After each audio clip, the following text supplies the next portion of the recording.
August म्हणजे independence day आणि national हॉलिडेसुद्धा. तर याच नॅशनल हॉलिडेच्या निमित्ताने आम्ही विचार केला की एक छोटीशी ट्रिप काढू आणि आम्ही गेलो लोणावळ्याला. लोणावळ्यामध्ये आम्ही सर्वात पहिले स्वामी भवनचे दर्शन घेतले. या स्वामी भवनाचा इतिहास असा की हे बांधलं होतं नाना करंदीकर यांनी आणि या भवनामध्ये नानांच्या मुलीला खूप सारे स्वामींचे अनुभव आले आहेत. त्याच्यामुळे हे देवस्थान जागृत आहे असं म्हणतात. इथं आतल्या गाभाऱ्यामध्ये स्वामींची एक उभी राहिलेली मूर्ती आहे. ते आतमध्ये फोटो काढू देत नाही, त्याच्यामुळे बाहेरूनच थोडं झूम करून फोटो काढायचा प्रयत्न केला. एवढं स्पष्ट तर दिसत नाहीये, पण जर मला ऑनलाईन कुठला फोटो भेटला तर मी इथं टाकून देईल.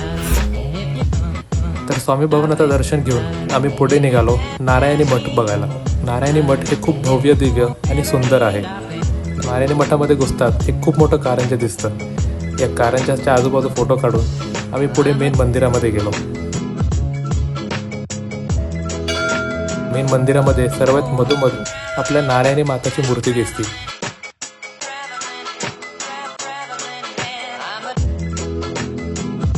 आणि त्याच्या लेफ्ट साईडला गणपतीची ही मूर्ती दिसते.